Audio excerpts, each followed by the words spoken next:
أقسم بالله ما هناك أرحم منا من الله. هل الأنبياء معصومين؟ أنت عندك عقد من ربنا إن أنت هتكبر. أنا دلوقتي شخلاء قررت أتوب وبدأت أبعد عن خبر كويس. أنت مطالب إن أنت تتوب على طول عشان إحنا غرقانين. وقال له يا رسول الله لقد غمزتني غمزة أوجعتني فإني أريد أن أقتص منك. ده حلاوة الإيمان. الله ينور عليك. ومش مع أي حد. ده حلاوة الإيمان. ده قاعد في المقصورة. ده وصل للنبي عليه الصلاة والسلام. رسالة واضحة منك للناس دي. يلا توب. شفتني دلوقتي واحنا بنتكلم عن التوبة. توب. ازيك يا شيخ علاء؟ ازيك يا عبد الله؟ ايه الاخبار حبيبي؟ كله تمام زي الفل. مولع انت الدنيا على السوشيال ميديا. حبيبي. بس ولع حلال يعني. لا حلال، ما حدش يقدر يتكلم.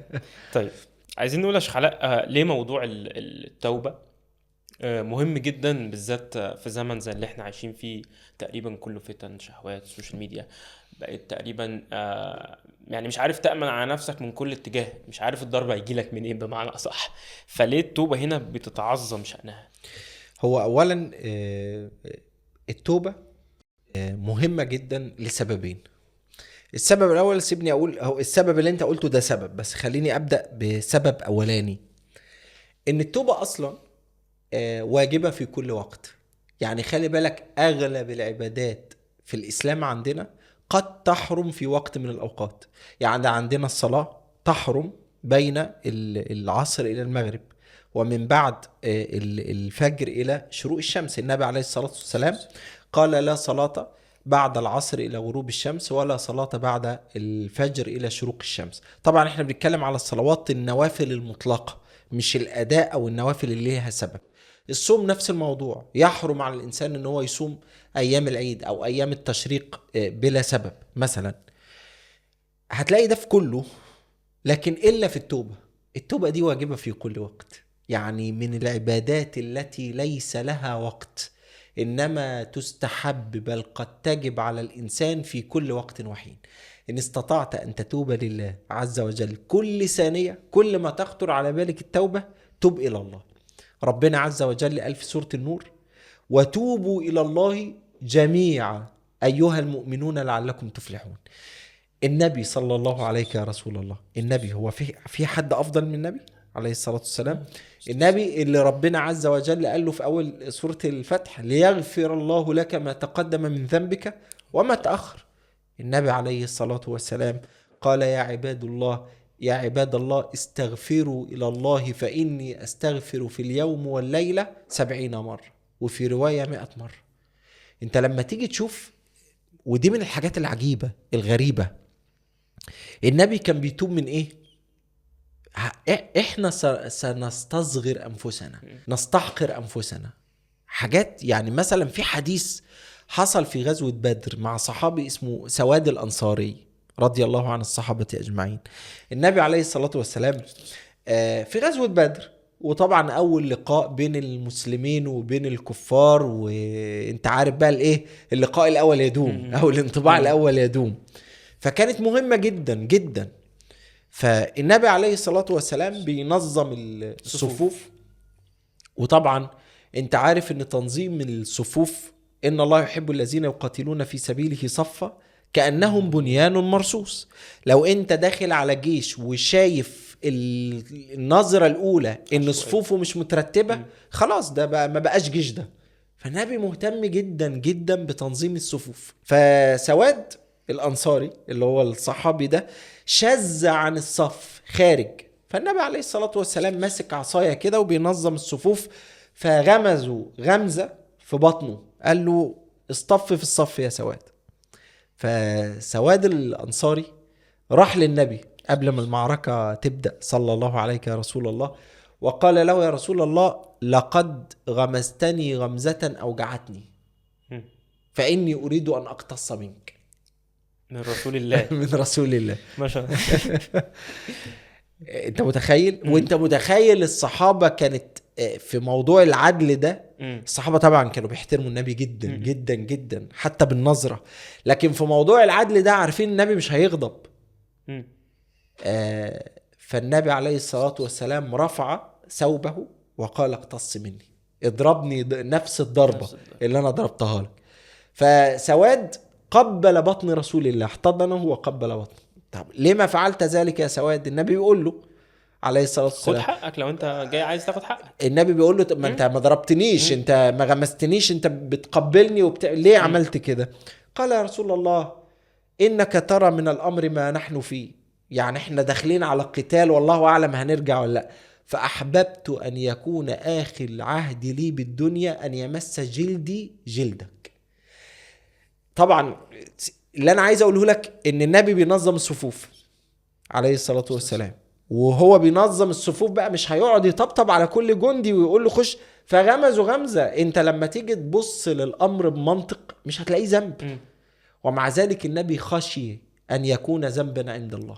فلما جاءه احد من الناس يدعي ويزعم، سواء زعمه هذا حق او غير حق، أن له حق عند رسول الله، النبي عليه الصلاة والسلام أراد أن يتحلل من ذنب ذلك الشخص أمام الله.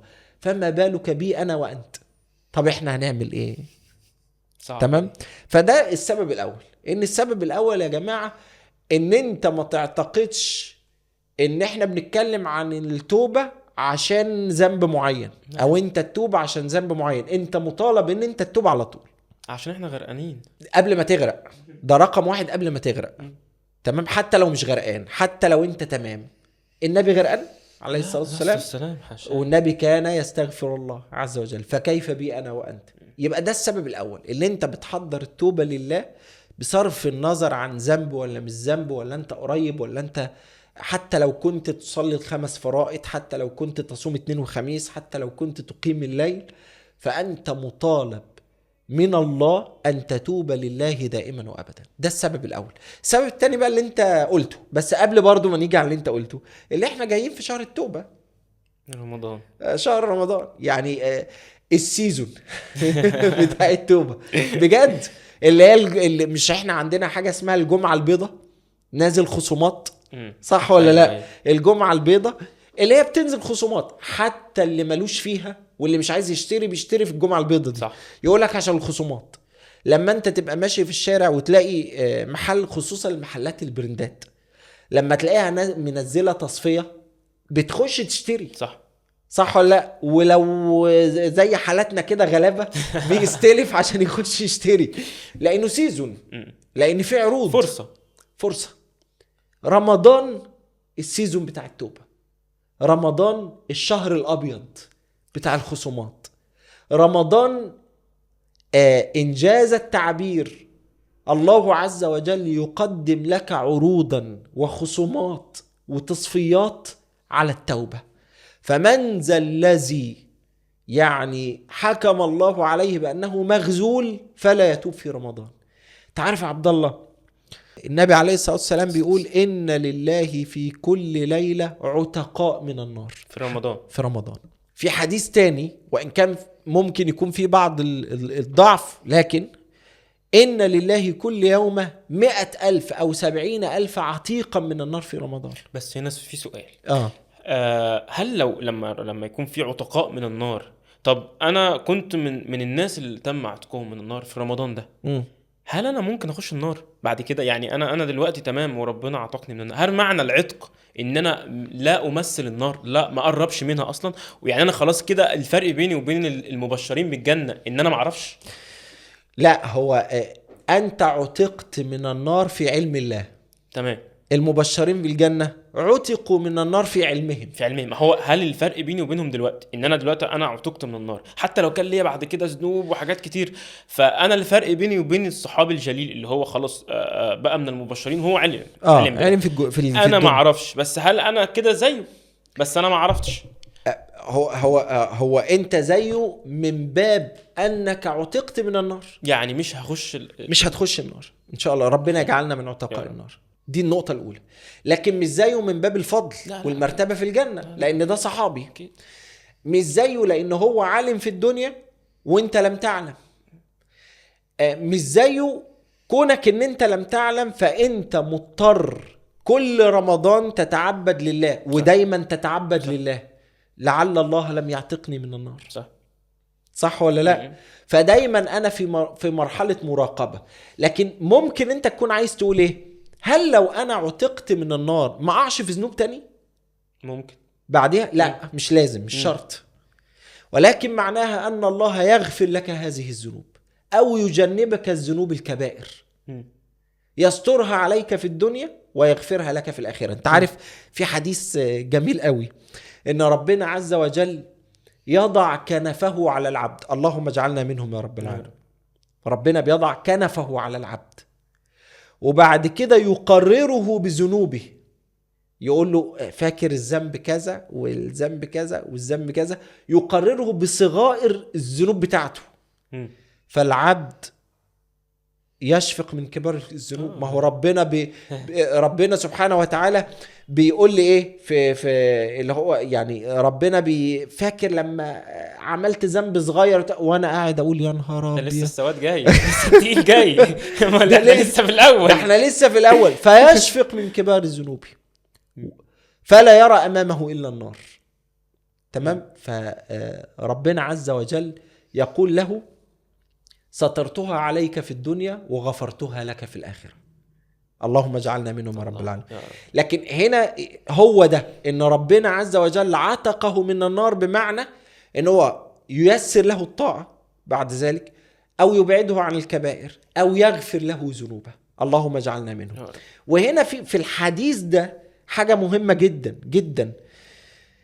انا عايزك تتخيل معايا والناس اللي بتشوفنا، مش انا عبد ربنا هيغفر لي، صح؟ ان شاء الله. لكن في لحظة هتمر عليك تتيقن فيها انك داخل النار. ما هو ربنا، مش احنا قلنا في الحديث ان ربنا بيقرره بذنوبه حتى لا يرى امامه الا النار. انا عايز اعرف بس ده دول اهل الجنة الذين سيغفر الله لهم، كيف تمر علينا ذلك اللحظة وهذه اللحظة؟ انت متخيل الشاب؟ صعب جدا. انت متخيل دي لو لحظة؟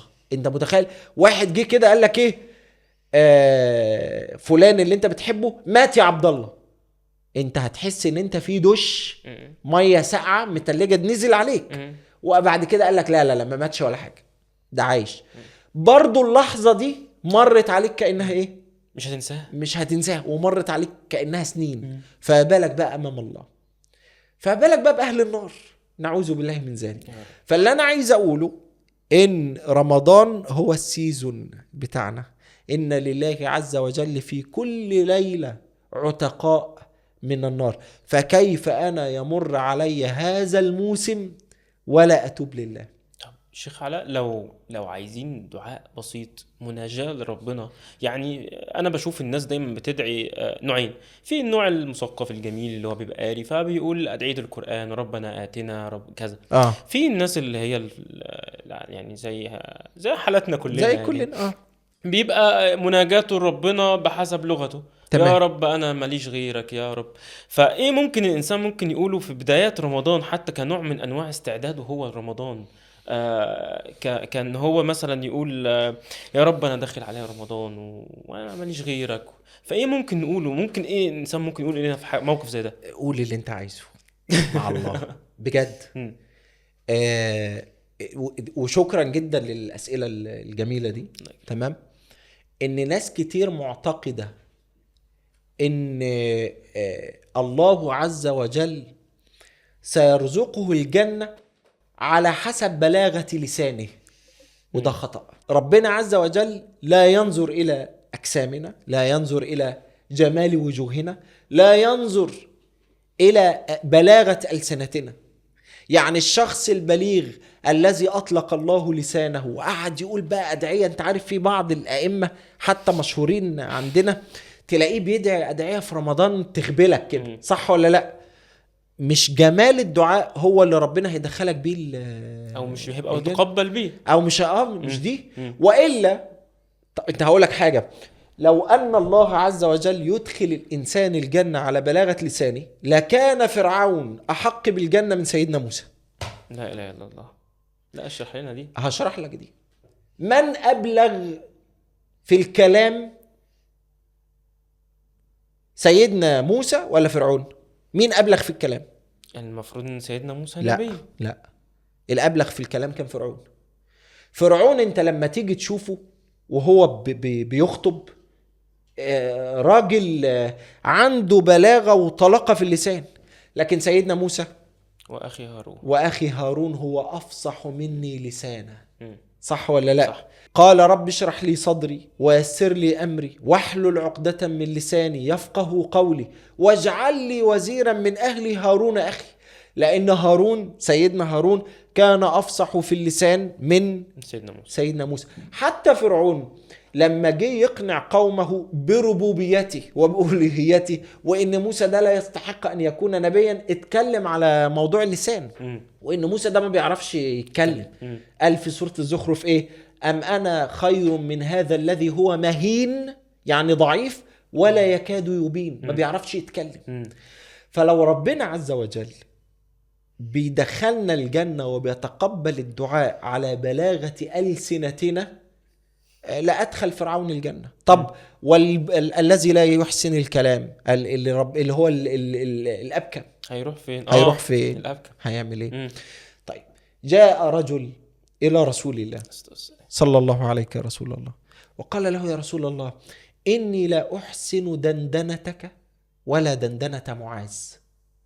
النبي أفصح الخلق على الإطلاق، سيد ولد آدم، أعطاه الله جوامع الكلم. عارف يعني إيه جوامع الكلم؟ يعني مش بيقعد يتكلم كده كتير زي الكلمة طلع كلمة بتطلع بحساب الكلمة بتطلع بحسابه جامعة إن هو إلا وحي يوحى من الآخر.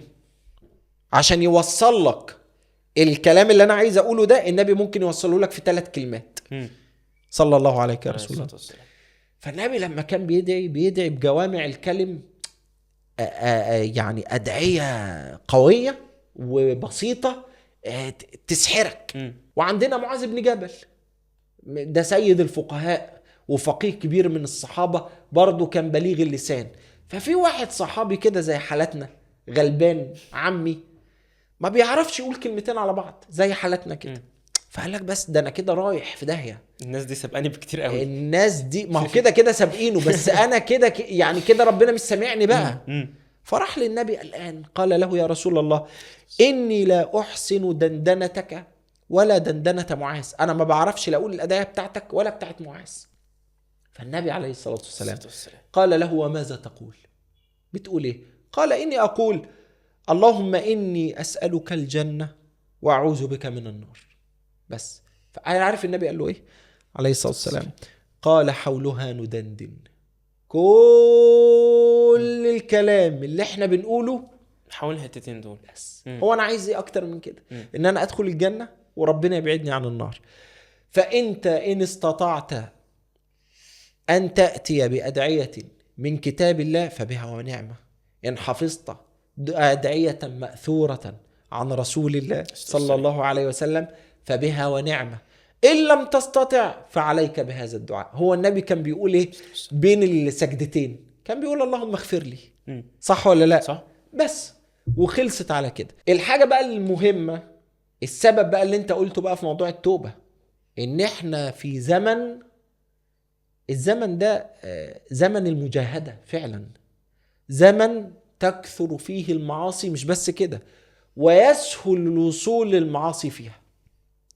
يعني من 50 سنة لو أن رجلا يريد أن يرى منظرا فاحشا، واحدة مثلا عارية، كان لازم يعمل ايه؟ لازم يروح الأماكن اللي فيها لازم يروح الأماكن ويكون معاه لو في أماكن بتسمح بالحاجات دي، يعني نعوذ بالله من ذلك، ويكون معاه فلوس كتير ويدفع الفلوس دي عشان يدخل ويشوف الموضوع ده. أو يحاول يدخل في علاقة آثمة مذنبة، تمام، عشان يصل ان واحدة تمكنه من نفسها. طب دلوقتي عشان واحد يشوف يرى الفاحشة، افتح الشباك ومنزل بس، انا كده عملت اللي عليا. انا كنت اقول خش على النت. لا ده انت عليت. انا الحاجة الحقيقي بقى على طول، احنا لسه هنبقى في العالم الافتراضي. يعني لو انا عايز اشوف مناظر مش لطيفة، اما ان انا هدخل على النت، واما زي ما انت قلت ممكن لو نزلت ارى كتير من المتبرجات وكتير من كذا وكتير من كذا.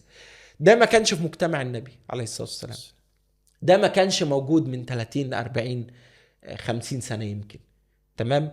ده موجود بكثرة، وده في جانب كويس وجانب مش كويس. الجانب اللي مش كويس ان الوصول للمعصية بقى سهل، ان الشباب بقوا تايهين. طب الجانب الكويس ان لك اجر الاستقامة اكبر بكتير من اي وقت قبل كده. النبي عليه الصلاة والسلام قال عبادة في الهرج كهجرة إلي. النبي عليه الصلاة والسلام لما جيت اتكلم عن زماننا ده قال العامل فيه له أجر 50 شهيدا. فالصحابة قالوا له يا رسول الله منا ولا منهم؟ قال منكم. يعني انت متخيل واحد من الذين استشهدوا مع رسول الله صلى الله عليه يا رسول الله، انت متخيل ثوابه عند الله قد ايه؟ فانت لما تكون على الاستقامة وعلى الجادة انت اعطيت 50 اجرا مضاعفا من ذلك الشخص. يا الله. يا علاء مثلا بنقعد مع شباب جميلة وبتاع ونلاقيهم ناس يعني ناجحة جدا في شغلها وفي حياتها وعاملة بيزنس ولا شغال مثلا موظف في مكان كويس، بس دايما عنده حتة الدين اللي هو طب يا ابني ما تصلي بتاع، يقول لك لا يا عم ما انا لسه صغير، ما لما بقى اتجوز بقى وابقى راجل 40 50 سنة كده بقى ايه وابقى شايب هبدأ بقى يا عم افكر في الاخرة في اخر شوية دول واتوب بقى واضمن واخش. هل التسويف التوبة ده حاجة يعني دي حاجة كويسة؟ هل دي حاجة تصح أصلا؟ هو مين اللي قال له ان هو يكبر؟ يعني فإذا جاء أجلهم لا يستأخرون ساعة ولا يستقدمون. انت عندك عقد من ربنا ان انت هتكبر؟ لا. اطلعت على الغيب؟ اطلع الغيب ام اتخذ عند الله عهدا؟ هو ده نفس الاسلوب بتاع اللي هو في اواخر سورة اواخر سورة المريم، افرأيت الذي كفر بآياتنا وقال لأوتين مالا وولدا اطلع الغيب ام اتخذ عند الله عهدا. انت بتجزم بحاجة انت لا تدريها ولا تعلمها. سيدنا ابو بكر، والاثر ده اخرجه الامام البخاري في صحيحه، كان يقول ايه؟ كان دائما ما يتمثل ببيت الشعر ويقول كل امرئ مصبح في اهله والموت ادنى من شراك عليه. الله. كل واحد مصبح في اهلي، انا قاعد وسط اهلي والموت اقرب لي من النعل بتاعي. في اقرب من النعل بتاعي؟ ملتصق بيك، ملتصق بيا.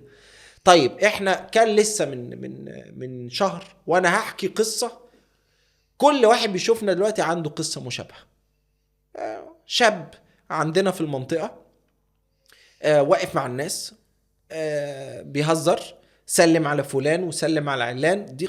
ده لسه شاب دخل بيته مات، بس كده قصته انتهت في لحظة. تعرف انت المشاهد السينمائية اللي هو ايه، تلاقي قط كده وصح ولا لا؟ دي قصتنا جميعا. اي حد بيسمعني عنده قصة مشابهة، انا ما قلتش حاجة أكيد. جديدة. أكيد. يعرف شاب بل من المشاهير، صح ولا لا؟ أكيد. من المشاهير، من الممثلين ومن المغنيين ومن من لاعب الكرة ومن البلوجر ومن اي حد مشهور، عندنا قصة واثنين وثلاثة وعشرة وعشرين في اخر كام سنة لشاب كان لسه معانا وفي لحظة مات. في ممثل اسمه مصطفى الله يرحمه، شاب بتاع كان في العيد من سنتين كتب بوست، دخل مات، جم يصحوه لقوه مات. فانت وانت بتقول التوبة بكرة، انا مش هقول لك بقى انا هعلي عليك برضو زي ما انت بتعلي عليا، تمام؟ مش هقول لك بقى ان هو لما اكبر، لا يا عم، انا هقول لك التوبة بعد ساعة. مين اللي قال لك ان انت هتعيش بعد ساعة؟ التوبة بعد دقيقة. مين اللي قال لك؟ انت تعرف ان التسويف ده من صفات المنافقين؟ التسويف في الطاعة. في سورة المائدة، لا مش المائدة، في سورة التوبة. وسورة التوبة اتكلمت كتير قوي عن المنافقين والمجتمع المدني الذي ظهر فيه النفاق وكده.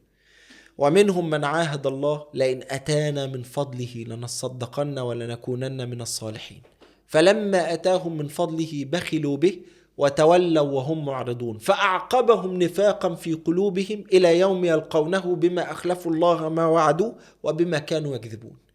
الآية بتتكلم عن إيه؟ واحد قال يا رب لو انت اديتني من فضلك انا هتصدق وهكون ده زي النذر كده. زي ممكن. النذر. ماشي، ده اول الكذب، لان ربنا اداله من فضلي. مم. يعني انا لما اقول ايه ودي من لو ربنا اداني هعمل، هو ربنا مديك بالفعل، مم. صح ولا لا؟ صح. ربنا مديك، وان تعدوا نعمة الله لا تحصوها. فحتى قال بعدها ان الانسان لظلوم كفار. مم. تمام. لان لما انا اقول لما ربنا يديني، ربنا اداك، بس انا مش معايا فلوس اتصدق. مش لازم تتصدق بفلوس، انت ممكن تتصدق بتمرة. مش النبي عليه الصلاة والسلام قال اتقوا النار ولو بشق تمرة؟ النبي قال كده. انت ممكن تتصدق ببسمة، يعني انت تبص النظرة في البسمة في وجه اخيك صدقة. فاول الكذب واول افعال المنافقين ان هم جم للنبي او عاهد الله ان لو ربنا اداني انا هتصدق، فلما ربنا اداله ما تصدقش، فاعقبهم نفاقا في قلوبهم لحد يوم القيامة. نفس الموضوع، انا لما اكبر هتوب، هصلي، انا لما يجي رمضان هلبس الحجاب.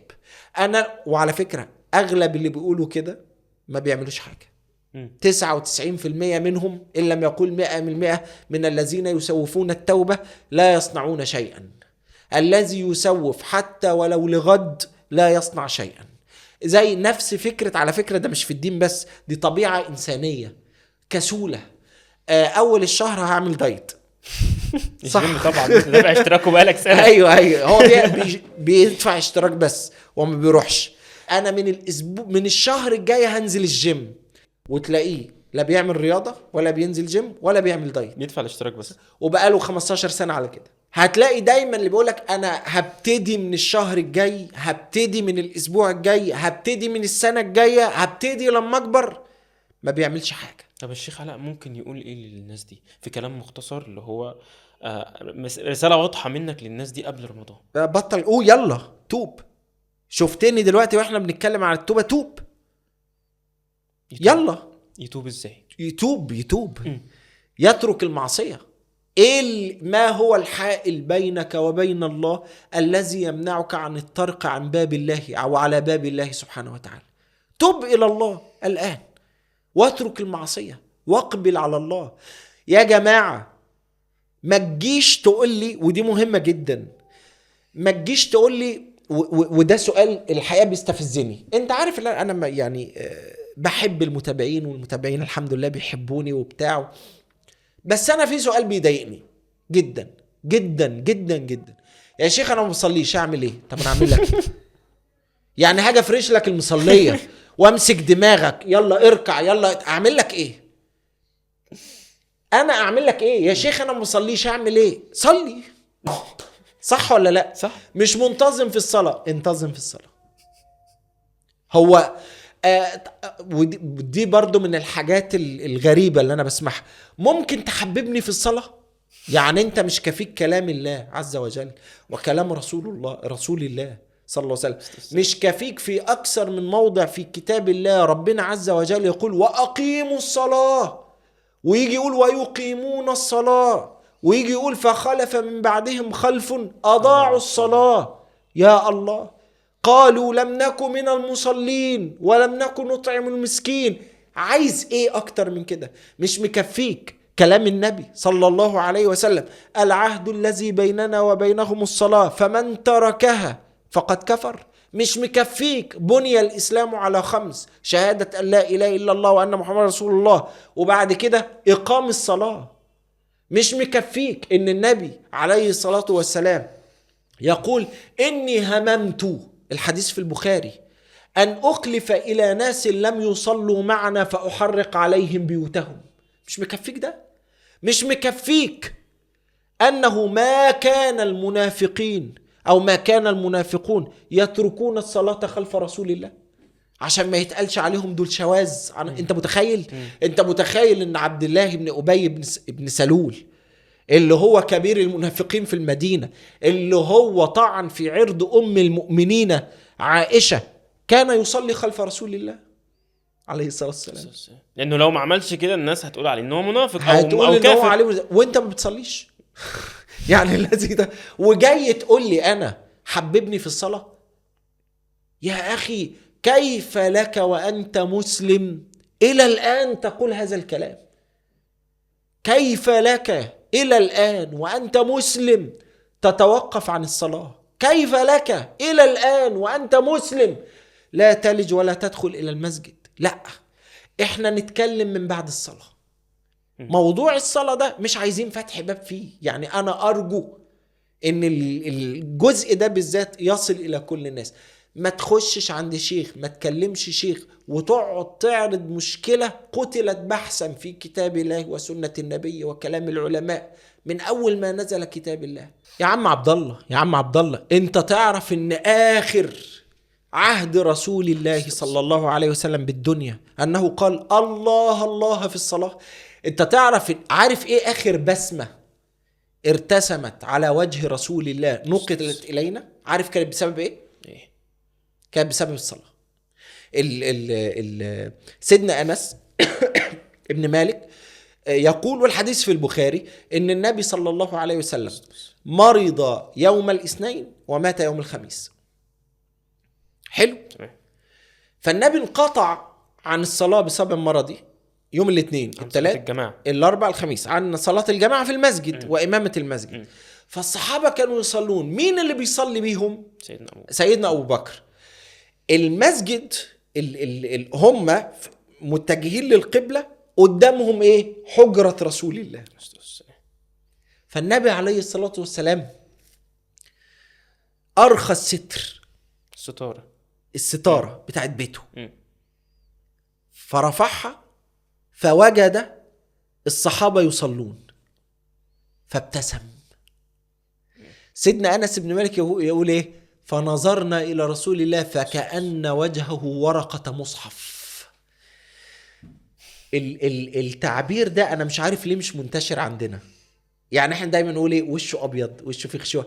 شوف الصحابة والله العظيم الصحابة دول الناس حبهم للقرآن بيقول، عايز يقول ان النبي وشه كان حلو قوي عليه الصلاة والسلام، فقال كأن وجه ورقة مصحف. والحديث في البخاري يقول ايه؟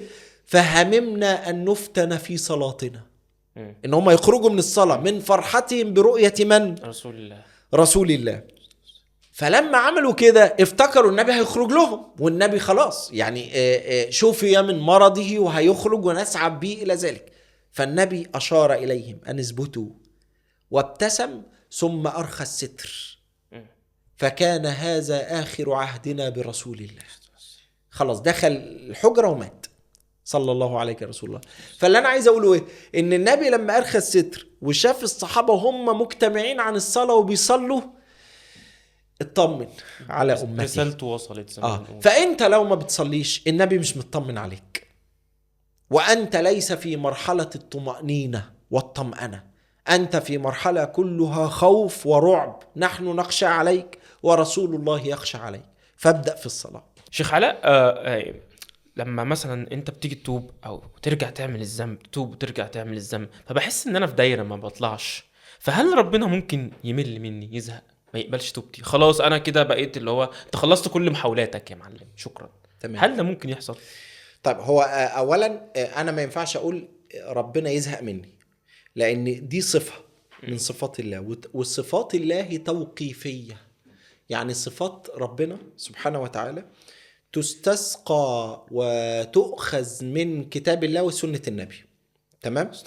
فاللفظ اللي انا ينفع اقوله ان ربنا ممكن يمل مني، ودي صفة على المقابلة.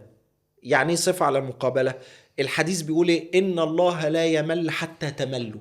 فما ينفعش اقول ان ربنا من صفاته الملول، لان ربنا لا يمل الا اذا انت ايه؟ مليت. فدي صفة بالمقابلة. زي ما ينفعش اقول ايه؟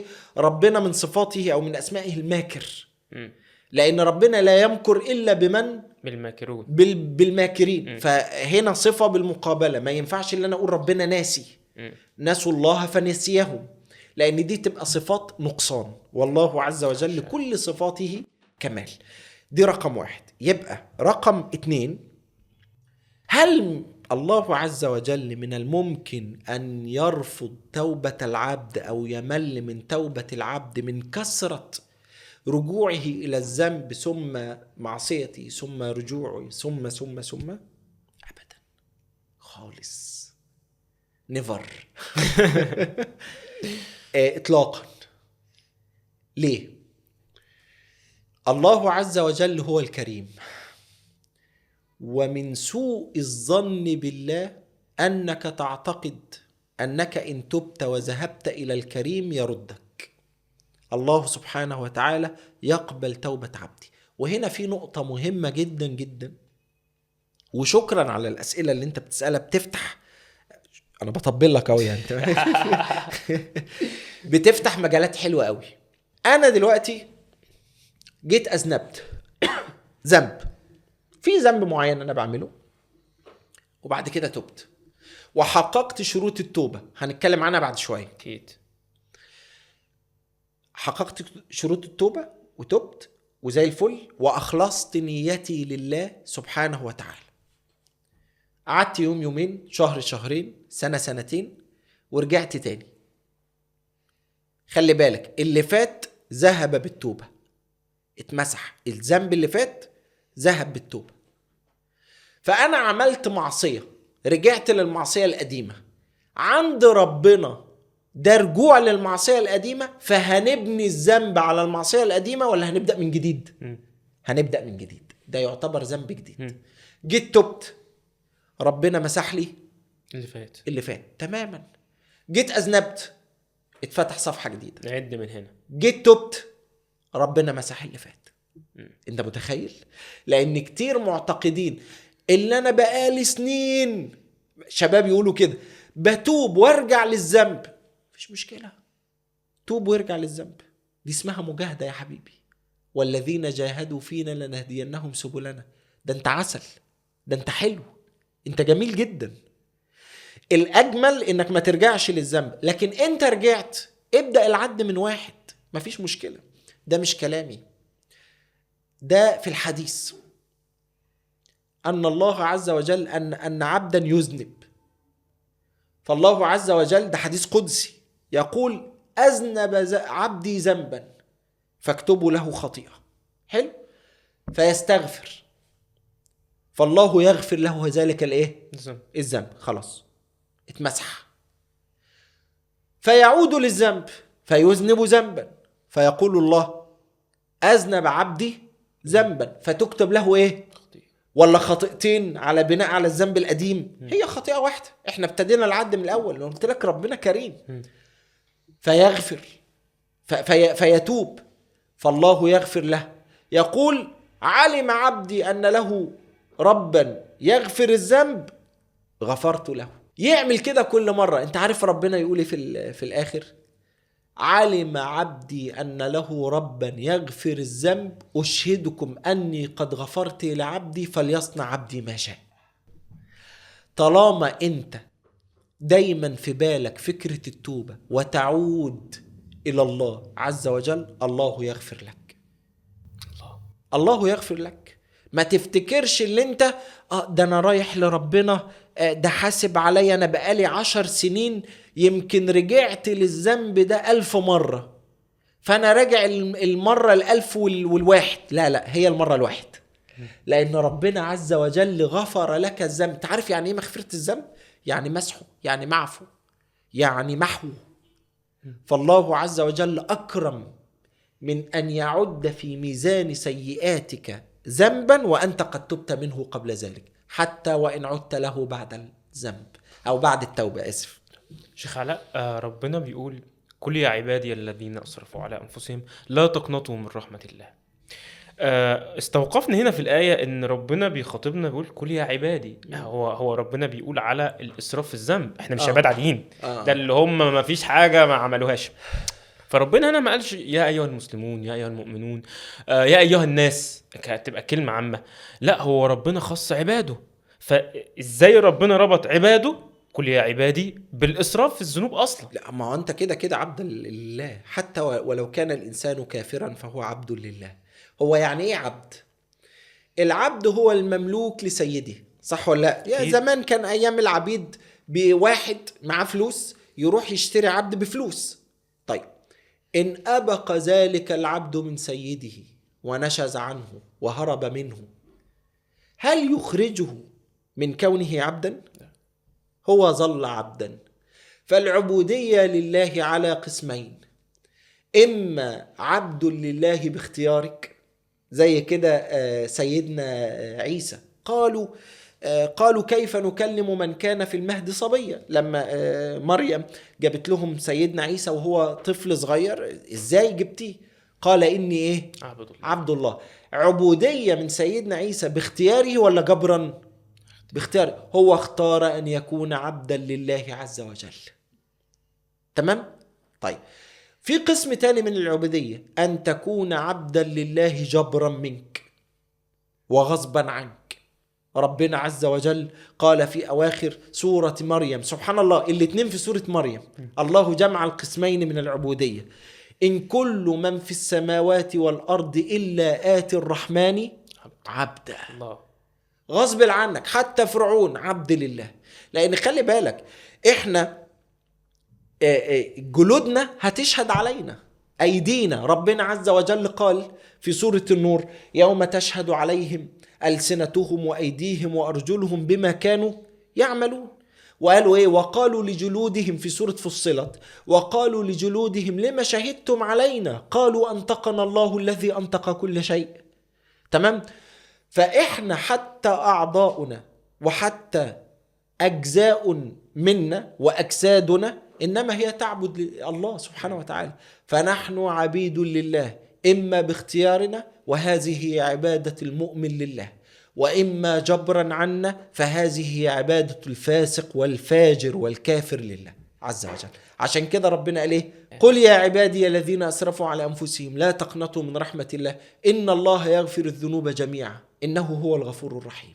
الأمر باختصار أن أناس كانوا يشركون بالله عز وجل، وكانوا يقتلون، وكانوا يزنون، وبعد كده عايزين يتوبوا لكن محرجين من ربنا، مكسوفين من ربنا، فربنا طمأنهم. ما فيش ذنب إطلاقا يحول بينك وبين الله. خلي بالك، دي نقطة مهمة جدا. ليس هناك ذنب في هذه الدنيا يحول بينك وبين الله إلا ذنبا واحدا. عارف إيه هو؟ الشرك. أكيد. مش دي الإجابة برضه. ده مفاجآت. دي مفاجآت. الشرك إن مات الإنسان على ذلك. مش الشرك بس. يعني إيه؟ أنت قلت إيه؟ الذنب الوحيد الذي يحول بينك وبين الله ولا يقبل الله التوبة منك الشرك. لا، مش صح. لأن لو أن الإنسان أشرك بالله، وسامحوني، وسب الله وخاض في الله، ثم بعد ذلك تاب وأناب وعاد لله عز وجل مذنبا تائبا خاضعا عائدا لله، الله يقبل منه. أقسم بالله ما هناك أرحم منا من الله سبحانه وتعالى. انت عارف ان احنا عندنا صحابي كفر بالله ثم عاد؟ عبد الله ابن أبي الصرح، وده كان ولي مصر هنا عندنا. عبد الله ابن أبي الصرح كان صحابيا واقترب من رسول الله وكان من المقربين من رسول الله، ثم بعد ذلك كفر وارتد. انت متخيل؟ ده مش شرك عادي، ده مش كفر عادي، ده مش إلحاد عادي، ده حلاوة الإيمان. الله ينور عليك. ومش مع أي حد، ده حلاوة الإيمان. ده قعد في المقصورة، ده وصل للنبي عليه الصلاة والسلام، ده وصل لرسول الله. يعني انت متخيل؟ يعني واحد ده حلاوة الإيمان لما سمع كلمتين من علاء ماشي تعدي، لكن واحد ذاق حلاوة الإيمان أو ذاق حلاوة الإيمان بعد أن جالس رسول الله، وبعد أن رأى رسول الله، وبعد أن مست يده يد رسول الله، لا، وبعد ذلك يكفر، صعب. ده ذنب مضاعف. ومع ذلك لما تاب ورجع إلى الله قبل منه رسول الله، واسمه صحابي. نقول عبد الله ابن أبي الصرح رضي الله عنه وأرضاه. أخرجه شركه من الإسلام لما عاد؟ لا، حال بينه شركه وبين التوبة من الله أبدا. تيجي انت تقول لي أمال يعني ايه إن الله لا يغفر أن يشرك به ويغفر ما دون ذلك لما يشاء، أي إن مات الإنسان على الشرك، زي ما ربنا قال في سورة النساء. وخلي بالك سبحان الله الآيتين في سورة النساء، شوف القرآن متماسك ازاي. الآيتين لما ربنا يقول إن الله لا يغفر أن يشرك به ويغفر ما دون ذلك لمن يشاء، دي في سورة النساء. ارجع كم صفحة كده، قال إيه؟ قال وليست التوبة للذين يعملون السوء وليست التوبة للذين يعملون السيئات حتى إذا حضر أحدهم الموت قال إني تبت الآن ولا الذين يموتون وهم كفار. ربنا بيتكلم على دي، عن النوعين اللي في الآخر، عن دول اللي بيموتوا وهو كافر واللي بيجي وقت الموت أول ما يشوف الملك جاي طب أنا تبت، أشهد أن لا إله إلا الله، زي فرعون كده. زي فرعون لما جه غرق قال إني آمنت أنه، في آخر سورة يونس قال إني آمنت أنه لا إله إلا الذي آمنت به بنو إسرائيل وأنا مسلمين. الآن وقد عصيت قبل، جاي دلوقتي بعد أن أطبق البحر عليك. خلاص. وشوف أسلوب، هو مش بيقول بربي يعني ما امنش بربنا، لا بالذي امن به. ودي حته انا برضو بتجنن من حته الكبر بشوف ان دي سبب كفر المشركين زمان. يعني المشركين زمان الناس مفكره ان هم ما كانوش يعرفوا ربنا او بيقولوا ان مفيش اله. الناس مش يعني ممكن مش عارفه ان هم، لا هم كانوا عارفين ان في ربنا ومتاكدين 100% ان سيدنا محمد صادق، بس هي كانت الحيله بينهم وبين الاسلام الكبر. ودي كانت في فرعون برضو. ما هو فرعون كان اله سابق ما هو خلى تقيل عليه، هو كان مدي لنفسه رتبه الالوهيه، فدلوقتي بقى عبد فبرضه تقيل عليه يسلم على طول. فقال لك آمنت بالذي آمنت به بنو إسرائيل. دي النقطة الأولى. النقطة الثانية اللي انت قلته صح على فكرة، المشركين على عهد النبي عليه الصلاة والسلام كانوا يعلمون أن هناك رب. هي مشكلتهم مش في وجود ربنا. في سورة الزخرف ولئن سألتهم من خلق السماوات والأرض ليقولون خلقهن العزيز العليم. فهم كانوا عارفين. إنما كانت إيه مشكلتهم إن هم شايفين ما نعبدهم إلا ليقربونا إلى الله زلفى، في أول صفحة في سورة الزمر. تمام؟ يعني الإله ما يبقاش لوحده. في أول سورة صاد قالوا إيه؟ أجعل الآلهة إلها واحدا إن هذا لشيء عجاب. إيه ده هو ينفع الكون ده كله يديروا إله واحد بس؟ بص الدماغ. وقصة إن هم كانوا يصدقون رسول الله، أيوة كانوا عارفين. في سورة الأنعام قد نعلم إنه لا يحزنك الذي يقولون فإنهم لا يكذبونك ولكن الظالمين بآيات الله يجحدون. انت تعرف في حديث أخرجه الإمام أحمد في مسنده، المغيرة بن شعبة حكى القصة دي بعد أن أسلم. كان ماشي مع أبو جهل فرعون هذه الأمة. أبو جهل بيكلم المغيرة بن شعبة رضي الله عنه وأرضاه، فقال له والله إنا لا نشك طرفة عين في أن محمدا رسول، ولكن قالوا فينا الوجادة والرفادة، يعني اللي هي خدمة الحجاج وبيت الله الحرام، وفينا السقاية اللي هم هاشم قوم النبي عليه الصلاة والسلام، عائلة النبي، حتى إذا قالوا منا رسول فكيف نأتيها ذلك. هو عايز يقول له إيه؟ أبو جهل بيقول بنو هاشم، وأبو جهل تقريبا كان من بني عدي. بيقول له قبيلة هاشم أو عائلة النبي عليه الصلاة والسلام بيقولوا مثلا فينا خدمة الحجاج، إحنا هنقول هنسقي الحجاج.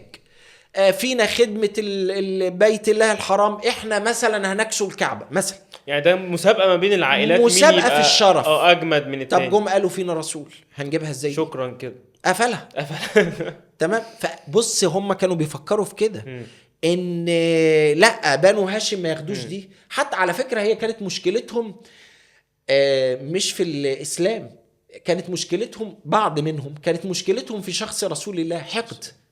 في سورة الزخرف برضو قالوا ايه؟ وقالوا لولا نزل هذا القرآن على رجل من القريتين عظيم أهم يقسمون رحمة ربك نحن قسمنا بينهم معيشتهم في الحياة الدنيا.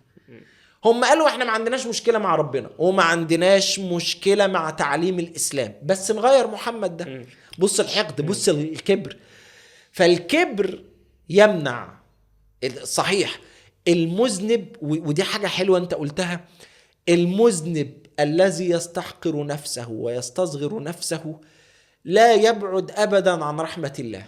أما المتكبر يبعد، هو الذي يبعد نفسه وبين رحمة الله. تعرف حتى كان في أول سورة النجم النبي عليه الصلاة والسلام نزل عليه سورة النجم، وكان في بيت الله الحرام، وده كان في العهد المكي، وكان كثير من المشركين حول رسول الله.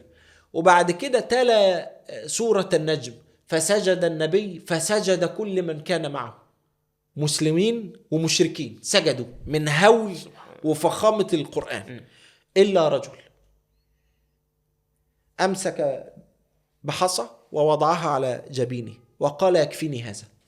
لا إله إلا الله. مش لازم أنزل عفر وشي للتراب. فمات في أحد الغزوات ضد رسول الله. شوف ربنا ختم له بايه. فالكبر فعلا يمنع من التوبه. شيخ علاء، بنسمع عن تعريفات كتير قوي للتوبه، حاجات ممكن تبقى صعبه شويه في لغتها او في الكلام بتاعها على معظم الشباب، فحابين نعرف منك تعريف التوبه بشكل مبسط للشباب اللي هتبقى سمعانا. وبرضه هل لو انا قلت استغفر الله العظيم، هل انا كده تبت ولا لسه الموضوع محتاج اكتر؟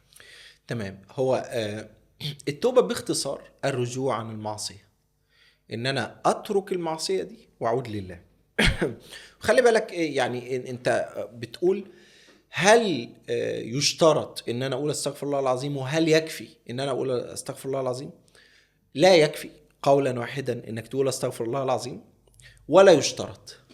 خلي بالك التوبة تفارق الاسلام في القول. يعني لو أن إنسانا أسلم بقلبه ولم يسلم بلسانه، هذا لا يحسب له إسلام.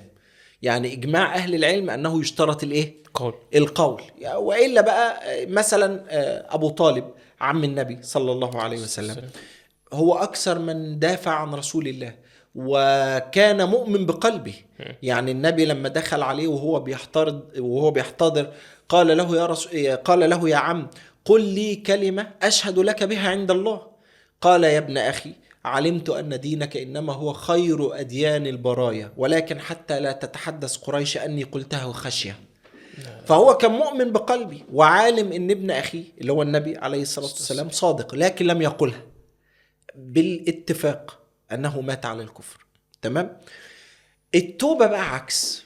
لم يشترط أحد من العلماء قط أن يتفوه الإنسان بكلمة التوبة أو بالاستغفار، إنما اشترطوا لها شروط، وهي ممكن نقول إن التوبة لها 5 شروط.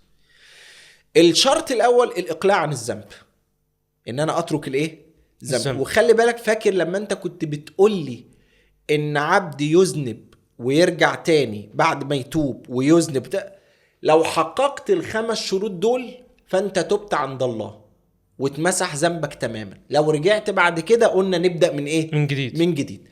رقم 1 الإقلاع عن الذنب. أنا تركت الذنب بتاعي ده، سبته.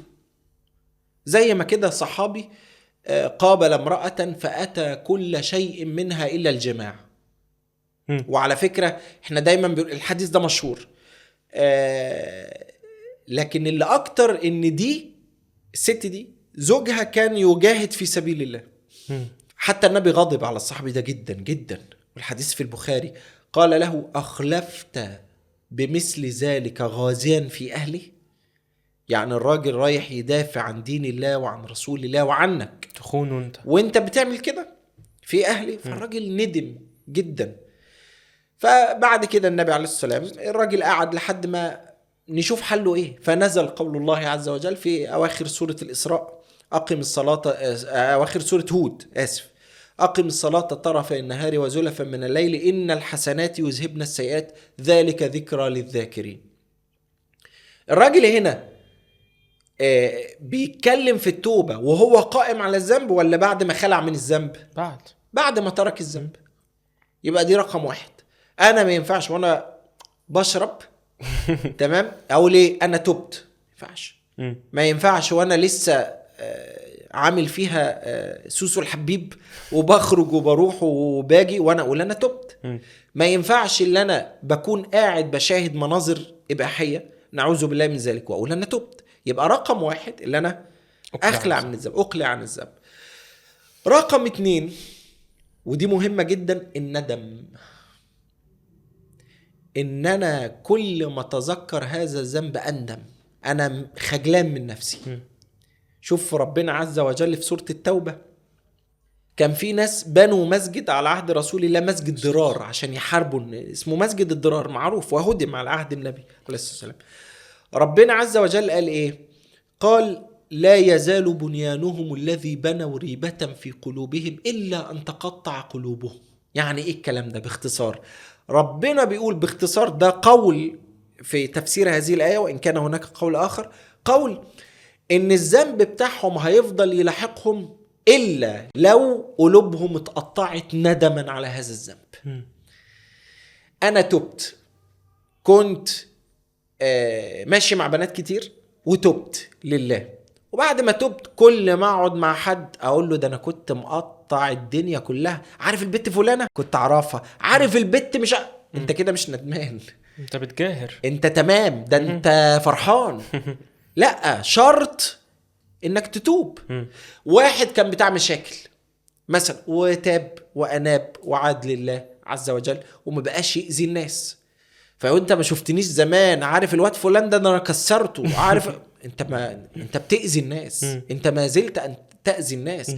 شرط انك تندم على هذا الفعل. رقم 3 العزم على عدم الرجوع، ودي مهمة جدا. انا اقلعت عن الذنب وندمت عليه وعازم اللي انا مش راجع له تماما. في بعض الناس يقولوا خلاص انا تبت، لكن هو من جواه قوي، والله يعلم ما في نفوسنا، ان هو بكره هيرجع له، ان هو لما يشتاق هيرجع. لا، هو عازم على عدم الرجوع. انا تبت من مشاهدة الافلام الوحشة والفيديو والتليفون بتاعي كله صور زي الزفت. تبت من معرفة البنات، او تبت انت كبنت من معرفة الولاد ومحتفظ بالارقام ومش مبلك الدنيا. لا، مفيش الكلام ده. انت كده لا تقبل لك توبة. الامر الرابع او الشرط الرابع رد الحقوق الى اهلها. ده مهم جدا. لو الذنب بتاعي فيه حق من حقوق العباد لابد ان اردها. انا خدت من فلوس من واحد، نصبت عليه، سرقته، لازم اردها له، لازم. وخلي بالك دي في مقولة كده، ان حقوق الله فيها تساهل وحقوق الله ليس في، وحقوق العباد ليس فيها تساهل خالص. لو انا قادر ارد له الفلوس لازم اردها له. طب لو مش قادر يبقى في ذنب في رقبتي وهي معايا الى ان استطيع وارد له هذا المال.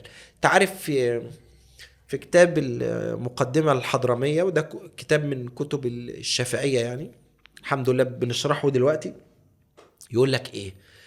يقول لك والماء المسبل للشراب لا يصح الوضوء منه، او يحرم الوضوء منه، مش لا يصح. يعني واحد حاطط كولدير ميه، الميه الكولدير دي الاساس بتاعها الايه؟ الشرب. حرام اللي انا اتوضى منه، انت متخيل؟ لان ده حق العباد. طب انا بتوضى، انا مش بعمل حاجه حرام. هو كده الا ان يأذن لك الناس. واخد بقى؟ انت فاهم احنا بنتكلم فين؟ فاهم حقوق العباد واصله لفين؟ اغتبت واحد، سوقت سمعته، لازم ارد له كرامته امام نفس المجموعه اللي انا سوقت صورته قدامهم.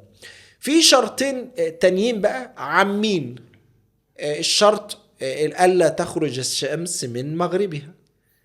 ربنا عز وجل قال في اخر صفحه في سوره الانعام هل ينظرون إلا أن تأتيهم الملائكة أو يأتي ربك أو يأتي بعض آيات ربك يوم يأتي بعض آيات ربك لا ينفع نفسا إيمانها لم تكن آمنت من قبل أو كسبت في إيمانها خيرا. والموضوع ده ممكن يحصل بكرة، نسأل الله السلامة. ممكن نصحى بكرة نبص نلاقي الشمس ايه، طلعت من مغربها.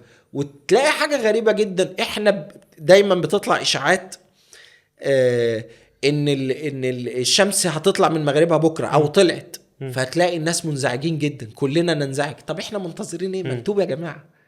على فكرة دي حادثة حصلت، كان مش عارف في سوريا او في بلد من البلدان، في قرية اعتقدوا ان الشمس طلعت من مغربها، الناس هاجت والمساجد بقت تقول خلاص ويرددوا هذه الآية. طب ليه انا ليه قاعد على المحك على شفا جرف نهار؟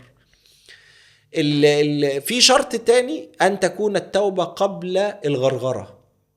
لا يقبل الله التوبة العبد إذا غرغر، زي كده فرعون إذا حضر أحدكم إذا حضر أحدكم الموت. بس طيب